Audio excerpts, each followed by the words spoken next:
Welcome, everyone. Today is a very special opportunity to talk to someone about a topic in our special issues UCLA class that is generate a lot of conversation, a lot of thought, and frankly, a lot of controversy. So today I have with me Sydney Montgomery. Hi, Sydney. Glad to have you. Hi, glad to And be here. And Sydney is from the Washington, D.C., Maryland area, and she has quite an extensive background, and she's very interested and engaged in advocacy for racial diversity and equity. So, did I say that right, Sydney? Yes, you did. All right. So, tell us a little bit about you, your background, your experience, what was your educational pathway like? Absolutely. So, my parents were military. I was a Navy brat, but we didn't move around. My parents actually made the decision not to move me and then subsequently my sister. My mom is a Jamaican immigrant. And so, my parents actually, they both ended up in the military kind of really before college. And while they did get their degree eventually, my mom after the military, my dad online while he was still in service. They didn't really traditionally go to college and do that high school to college pathway. But growing up in my home, education was so important. West Indies families, there's a big priority on education as a pathway for upward mobility. And so actually growing up, we were quite low income when I was younger. I qualified for Head Start. And my mom was really involved in my education. And I ended up, because of the work that she did at home, I ended up being able to skip kindergarten and then subsequently be in advanced classes. My mom really advocated for me growing up. She always told me and taught me that you are your best advocate. And especially for students of color, you sometimes have to advocate just to get the same opportunities that you would have otherwise. And so she always enabled me and told me the importance of speaking up for myself. When it came to, kind of the college application process, though, I did have a lot of questions. I knew I was one of those students who knew that I wanted to be a lawyer. When I was about 8, I asked my parents if they would adopt an older sibling, mostly because I was tired of being the only one. And I didn't want a younger sibling. I wanted someone to go through life before me and then tell me everything that I should do and not do. And they said no.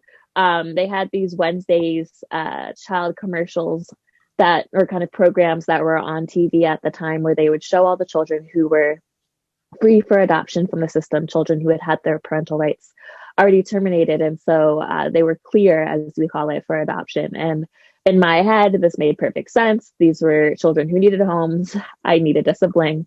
And my parents really just were like, it's really complicated and it's not something that we're interested in doing right now. I'm sure they didn't feel the need to explain too much to an 8-year-old. But it ended up sparking a really large interest in the foster care system for me and these other students like me, their kind of trajectory in life that was coupled with the fact that my church did Wednesday night Bible studies. And we were in like a Lincoln Park community, which is a slightly lower income community, historically African American community. And a lot of the students from that community would come because the church did free dinners, but they were on a different path educationally. We went to the same schools, we had the same teachers. A lot of times in this country, we talk about the education gap and we talk about teachers and schools and funding. But what we don't talk about is the support gap at home and the information dissemination gap and the relational gap. And so that was really my first eye open into that because we had the same teachers, but we were on different paths. So I decided I wanted to go into child advocacy to bridge the education equity gap from a custody lens and a family lens. When I applied to college, I really didn't know where I wanted to go. I basically applied based off of TV shows, based off of Gilmore Girls, but I just thought Connecticut was the perfect place for me. And New Jersey happened to be next to Connecticut. I'm very fortunate that I had teachers that really took me under their wing, that really guided me, that really made sure my essays were perfect. And I ended up being one of the first students from my high school to go to an Ivy League. I went to Princeton, for undergrad. And that entire process, the fact that also Princeton was the most affordable school for my family at the time, really illuminated some of the misinformation about the college application process, about financial aid, and also about undermatching, because so many people told me, oh, you could never get in, you don't have 4.0, they only take rich kids, we don't come from the right kind of school. So many reasons why I shouldn't apply. And those were all incorrect. And there are so many children who don't apply to schools that could open really doors for them because of misinformation. All throughout college, I was in Theta. Our national philanthropy is quite important, special advocates. So I got to work in those child custody matters. I had phenomenal pre-law advising that really helped me. And I was during that whole time helping students from my church, from my dance studios, from my school, kind of with the college application process, with their essays, with financial aid advocacy.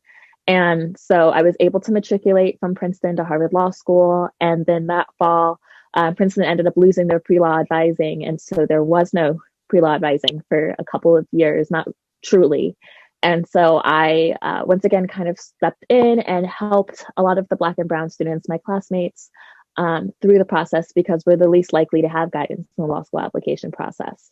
And so while I was in law school, I was on the child advocacy path, but I also started to take stock of just the fact that I had so many doors open to me almost by happenstance that really changed my trajectory and changed my path. Right here I was at Harvard Law School, which might not have been possible if not for Princeton, which might not have been possible if not for my teachers. And I really started to see how one door becomes a domino effect. So as I graduated law school, I did click for judge on a family rotation, but I also signed up for UCI, the certificate program in independent educational consulting. I joined the Potomac and Chesapeake Association for College Admission Counseling and IECA. I wasn't quite sure how I was going to blend my legal pathway with consulting. I ended up going to a family law litigation firm and doing private child custody and divorce work, but ultimately felt like God was really calling me to make more of a commitment to the students that I was working with, make more of a commitment to the young adults and full adults that are trying to go on the law school application path. So I pivoted to consulting full-time in April 2020. I have not looked back. I absolutely love what I do. I love the impact that I'm able to make, but more importantly, I love that I'm helping people break down generational barriers to higher education and really start to create generational wealth, and also just mindset shifts in their future and their legacy. Wow, I didn't realize you had just really started last year and during the pandemic, no less. That is quite a challenge. So I started consulting in 2012, but part-time. So even I think I'm crazy looking back at it, but I had a full caseload of at least 24 people while I was at the firm, a little less than 20 while I was clerking. So I had been doing it for some time, just truly, working. And I think for me, both my parents worked two jobs, and I helped pay for a lot of my sister's educational expenses, tutoring and summer programs. So it was not anything new to have two jobs, or basically two full-time jobs. It was just what we did. So looking back, and you've already explained a little bit about this, as you think about your background, what you went through, and how you want to be that role model and help other students, how does that contribute to your passion for diversity and equity? As you said, students of color are not, they're less likely to get that kind of advising. That's an issue.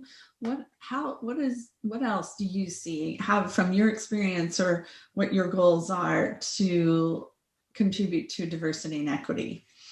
Yeah, absolutely. So it is at the center of everything that I do.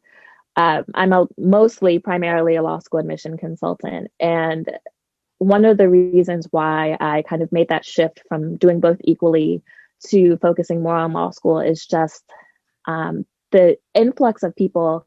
Last year I launched my YouTube channel and I started having a slightly bigger social presence. And we don't think about some things in 2021 because we're like, oh, we're a little bit past that. But the number of Black and Latino women that would come to me and tell me that they'd never met a Black attorney before, that my ad is the first time that they had seen a Black lawyer who they felt like they could speak to, and really digging into the statistics that only 2% of lawyers in this country are Black women, right? Only 5% are Black in general. And the shutout rate for Black applicants, 1 in 2 Black applicants don't get into any law school that they apply to. Those statistics really anger me. There's so much from like the institutional barriers I think are so clear, and they're clear on the high school to college side as well. When we look about the inequity in standardized tests, when we look about just really information dissemination, and I think when I started to see the fact that, okay, I can help build communities. So I don't just advise students, but I bridge students together. And I started praying for my students and having prayer circles for those that are interested in it, realizing that for some people, this is literally like generational life changing. And I think also for myself, when I started realizing how much it was going to change my family trajectory, my children and their children, the path that I went on. And so for me, yes, I consult students, but it's also really important that I provide several different types of options, right? There's one-on-one, there's group, there's digital products, there's online courses, there's e-guides, there's free, I do free like live Q&As twice a month in my Facebook group, because I think that so much information shouldn't be behind a paywall. And that is really at the heart of what I'm trying to do, trying to hopefully like have a larger platform so that I can give what should be honestly basic advice that everyone has about the college and the law school process. Basic information about where to find scholarships, basic information about, just what a balanced list looks like. I think that's so important. And I think also when I work with my students on college counseling, fit is so crucial when we talk about the harmful effects that some predominantly white institutions have. Some of my Black friends, they talk about the PTSD they had from their college experience. I feel like that is unacceptable. And so we need to do more to allow people to get into these institutions, to feel safe and welcome there, to thrive and to become a self-actualized person. So what do you think higher education should be striving for, and looking at all these different things and all the challenges, all the barriers that you see students having to endure to get there? Should higher education be striving for equality or equity? And there's a lot, there's lawsuits about this, and California, that's a big issue here too. So what are your thoughts on that, Sydney? Definitely equity. I don't see how equality would go about changing anything. And I think equality is a misnomer, right? Like if you say, okay, in higher education, we're going to have equality, are they going to have equal things in high school and equal things in middle school and equal things in elementary school? Because it's not equality if one group of people has 27 obstacles and one group of people has 2.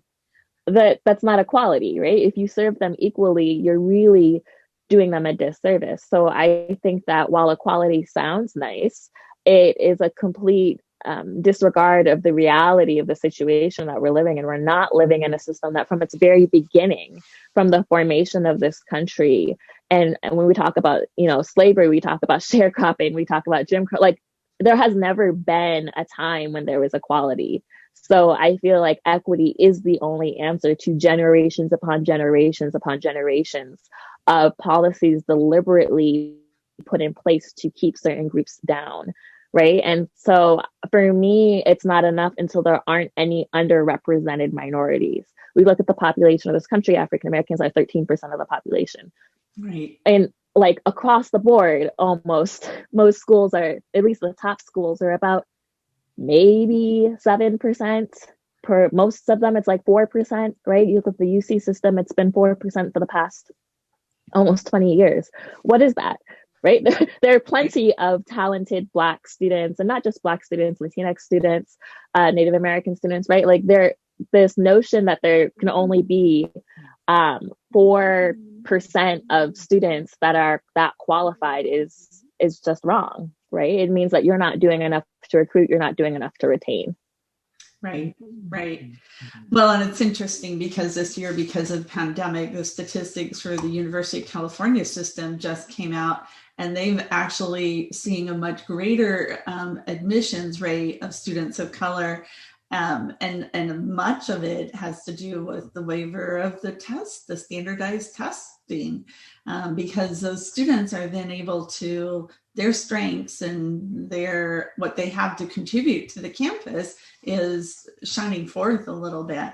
And yeah, I think sometimes, a lot of times, college universities, and we, even us as educators, we like to talk this about equity, but the proof is in those statistics and admissions, as you said. So so what role does racial identity play in the process for in access to college? What does it play, and what should it play? Right. So when we talk about access to college, I think the role of racial identity is kind of threefold, right? There's, like I've mentioned, information dissemination, just literal access to information. But then there's also the implicit bias that students encounter on both sides of the desk, right? And then there's also internalized racism. So when we talk about internalized racism, I mean the fact that some students, by the time they get to the college application process, have believed the lie that they are less than, that they aren't worthy, that they can't achieve, that they can't go to certain schools, that they'll never be able to pay for it, that it's like an unachievable thing, literally a pipe dream, right? And so I think when you still have students who at their core don't believe that they are as good as their peers because of the messages that they've received from media, from their teachers, from their circumstances, that translates to where they reach, that translates to just like their goals. There's studies that show that high achieving low income students are so likely to undermatch, right? They're so likely to not apply to schools where they could get free ride, where they could really thrive because of misconceptions and misinformation. And I think that when you really look at that population of high achieving lower income students, and you look to see the fact that they aren't achieving their academic goals, that's really where you have the problem. And so some of that is internalized racism, but some of that comes from counselors. And our own, if we're going to be honest, our own kind of biases about what this student can achieve, where this student will be comfortable. Maybe they'll only be comfortable at an HBCU, but for some students, an HBCU is a fantastic option, right? And I think there's also that issue on the other side of counselors thinking that HBCUs aren't quality institutions. Right. But every student is not the same. And I think you can't paint a wide brush. So counselors really taking the time to maybe look beyond, okay, well, maybe her grades aren't this, but she has all these things. And I know that the school really values those softer factors in the application. Then there's admissions readers from the other side, right? We don't often talk about the fact that they're reading with their own biases. Sometimes we don't have enough admission readers of color, enough admission readers who understand the landscape that some of these students are coming from. You look at the teacher recommendations and the counselor recommendations and the care that some people play. So there's a lot of behind the scenes factors that just because of the color of your skin and your background, you might have a higher burden, even though people want to say it's the same process and you have the same chances. The truth is that you have to overcome, like every single person in the process has to have checked their own biases at the door in order for that student to achieve. So now a lot of students are coming from multiracial backgrounds. And for so many years, they couldn't even check that box, right? It was like, which identity do I pick? And now they're at least being able to do that. I work with a lot of students who come from, multiracial backgrounds. And do you see that having an impact? Is that going to, how is that going to influence this process? Is it, if I'm a student of color, which identity do I go with? And is it better for me to go with my, Black identity or my brown identity? What are your thoughts on that? Yeah, I think it's a complicated question. It's a very nuanced question. I want us to be at a place where students can authentically check all the boxes that they really resonate with. And feel comfortable that, yes, this college wants me because of me, and it doesn't matter if I checked one box or two boxes. I'm the same applicant, and this college is gonna, still want me. I think the reality is that that's not the case. I've worked with some students who could, because of where their ethnic background falls in, can kind of equally check an Asian box or a Pacific Islander Hispanic box. And I'm not going to lie to you, right? There are some choices that are a little bit more advantageous to that student than others, if we're being real, and that's a problem, right? So I really do believe in equity in higher education, and I also believe in transparency, and the racial identity formation that we're causing these students to go through, because it's not just the process, right? They're taking that with them into their beginnings of their adult life. And so when I have Asian students that I work with who say, well, maybe I should quit piano because it's too Asian, maybe I should do something else, colleges don't want to see that I play violin, that's heartbreaking, right? If you have a kid that loves the piano, why not? But we create this system where on both ends, you've got Asians as model minorities who are literally afraid to do things that they like to do, or they're pushing themselves to do things that they don't want to do, so it can seem less Asian and maybe get in. And then you've got, on the other hand, you've got Black students who are trying their darndest to overcome all these obstacles and be these superheroes. And we have these great access programs like QuestBridge and Posse, and those are fantastic. But sometimes it convinces students that it's not okay to be like, hey, you're low income, you're doing a lot, you're achieving a lot, and you have average grades, and I'm really proud of you for that. It's like, no, you actually also have to be the president of 3 organizations and a 4.0. And why aren't you working 3 jobs and taking care of your kid and also taking 5 AP classes, right? Like, you can do things and then we'll give you a full ride. So I think that when we talk about what colleges can do, and we talk about those boxes that students are checking, I think you need to understand that it's not just a name address question. It's a little bit deeper than that. As long as it is a little bit more nuanced on the college end, it's going to be a little bit more nuanced on the student's end. So what do you advise us as advisors or counselors? What can we do to help students of color as they go through this process? Absolutely. So I think one of the best things that you can do is help students see that they have options and that they're not a monolith. I think that the more we can dismantle this idea that, all Black students from this area are the same, or all, Asian students like this are the same, right? The more that we can see them for the individuality that they have, the more they are going to be able to see themselves as a worthy individual, and not just having the same qualities as the stereotype or the wide brush that they're being painted with. In terms of their college choices, that means really listening to them. So I help build my students list, and this is going to sound controversial, but I help build it first without race and then with race. Why? Because I think that it's important that I'm capturing everything that the student could be interested in. I do my list building a little bit different. I let my students start with a list of about 30 schools. Mm-hmm. And then we whittle down from there, because I think it's really important that we're not shutting off any avenues. And we can add, right? As we start to whittle, then I might do another layer. Okay, these are the schools that I know are fantastic for empowering Black students or empowering Latinx students.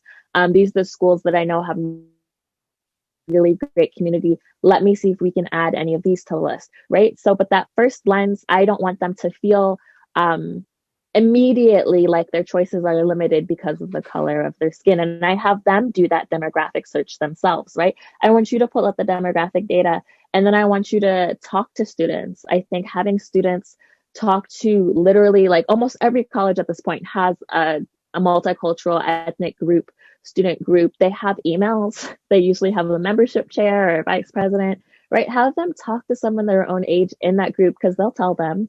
And then have them look at newspapers, like the student-run newspaper, to see what incidents have been on campus, and what is the administration response to things. Look at social media for the schools. Just because a school has 3% Black students doesn't mean that every Black student there hates it. Just because a school has 20% Black students doesn't mean that it's a welcoming environment. The percentage doesn't only dictate, what the experience is going to be. You really need to do some digging. So yeah, it's a little bit more work. I'm actually really excited because I, along with a couple other independent educational consultants, founded College Equity First, which is a nonprofit that is releasing a college equity index. And so it ranks about 108 of the top schools that on measures for the atmosphere, the climate, the return on investment, the graduation rates, the financial investment, right, for students of color. And so that is a really great resource. We did it to hopefully help push universities to be more equitable, see what their peer institutions are doing, which ones are better, which ones are not, and also highlight the schools, including the HBCUs, that are doing a fantastic job and have that great return on investment. But I would say for counselors, just really taking the time to look beyond the easy verifiable numbers, look beyond the percentage, look beyond the spiel that the admissions officer is going to give you about how diverse they are, and really see. I love to ask people, what is your institution's response to racial incidents? Not do you have any, because you have some, right? But what is your response to it? How do students bring concerns to administration about racial climate and racial injustice? And those are very telling answers and questions. Yeah, if they're sweeping it under the rug, or if they're empowering students, or how they're reacting. Right. Well, that's fantastic. I hadn't heard about your nonprofit. Is that index available now? I know that's going to be one of the first questions people are going to ask, Sydney. So, is it available yet? It is launching this week. So I feel comfortable sharing. So by the time you watch this recording, it will be available. And yes, I think it's, it's sortable. All of the colleges are indexed using 19 different qualities and features. Like I said, we took graduation rates, percentage of Black students, percentage of faculty, and compared that to non-underrepresented minorities. The alumni surveys on spiritual development, on friendship, on campus climate, some qualitative data from the Black Ad Instagrams. We really did a deep dive on and trying to get a sense of what is it like on these campuses for Black students. And you really can, like, if you do the research, you really can find where some schools have repeated incidents and administration repeatedly does nothing, or students feel like they don't have an avenue. And so I think those kinds of things, are a little bit more telling for me about the experience. And then really also, what does the Black community look like? How many?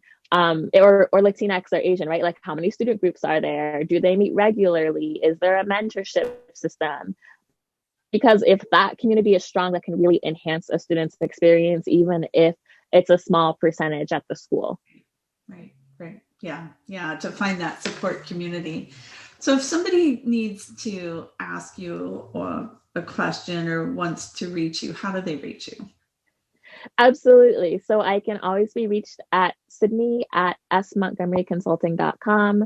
You can follow me on Instagram at @smontgomeryconsulting, or my YouTube channel, which is S Montgomery Admissions Consulting. I love talking to people about equity and diversity. If you also are interested in having me come speak, I have a speaking kit that I can send to you as well. And I can talk about different areas of equity and diversity as it pertains to what you should be looking at as an admissions professional, but also how your students can be better empowered to step confidently into their purpose and not let some of the negative mistruths about them stop them from walking into their purpose. That is wonderful, Sydney. Thank you so much. I know it's so exciting, all the things that you're doing, and you're teaching us too. You're teaching me, you're teaching all of us. So we appreciate it. And, just keep sounding, using your bullhorn and helping us all, because we all want to, contribute in whatever way we can. So thank you for your time today. And absolutely. I look forward to speaking with you, and please send me the link. I'll post the link to your equity index, and we'll get that out too. Okay? Yes, I absolutely will. Thank you so much for having me. All right. Thank you.